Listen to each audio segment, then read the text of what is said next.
Naglabas na ng resolusyon ng COMELEC para sa mga exemption sa election ban. Ang mga kandidato at ahensya ng gobyerno pinalalahanan na huwag hahayaang magamit ang pondo ng bayan para sa pangangampanya. Si Luisa Erispe sa sentro ng balita. Yes, Luisa. Huwag gamitin sa pangangampanya ang pondo ng bayan. Angelique, yan nga ang paalala ng COMELEC sa mga kakandidato sa susunod na taon at pati na rin sa mga ahensya ng gobyerno na humihingi sa kanila ng exemption wala sa spending ban para sa 2025. Sinabi naman ito ng COMELEC ngayong mainit na nga ang usapin para sa paggamit ng national budget sa 2025.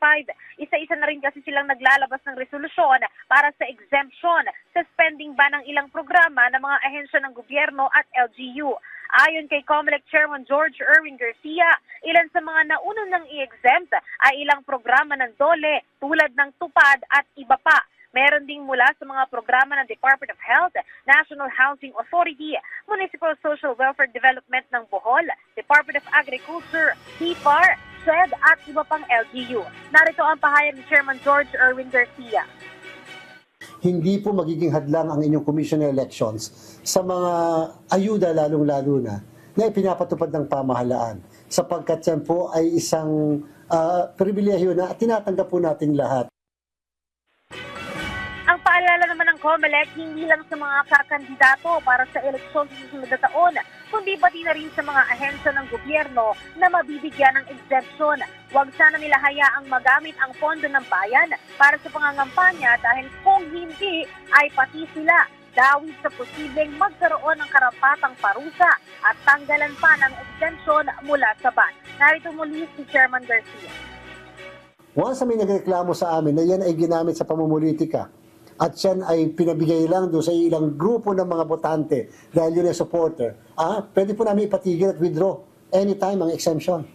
Hindi po absolute na nabigay mo na yan, wala nang bawian. Pwede po namin bawiin yun anytime. At pwede namin kasuhan yung mismong responsible ng mga opisyal. Sabi naman ng COMELEC, Angelique, para sa mga lugar na may kalamidad o sakuna tulad ng sa Negros Island na magbibigay ng ayuda dahil naman sa pag-aalboroto ng bulkan, mas makabubutian niya na kung mga tauhan na lang ng LGU o ahensya ng gobyerno ang mamamahagi.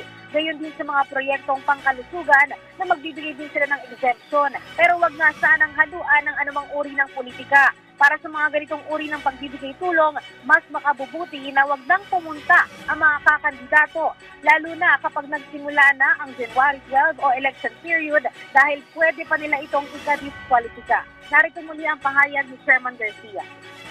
Kinakailangan na yung pagpapatupad naman ay meron naman pong panuntunan na maliwanag na hindi magagamit sa pangangampanya.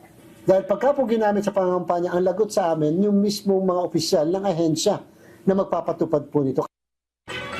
Samantala sa ngayon, wala pang natatanggap ang COMELEC na request for exemption mula sa mga programa ng Department of Social Welfare and Development. Pagdating naman sa pondo hinggil sa ACA program ng DSWD, pag-aaralan anya ng COMELEC kung ito ay ipagbabawal din ng 10 araw bago ang mismong eleksyon tulad ng ginawa nila sa AIS program.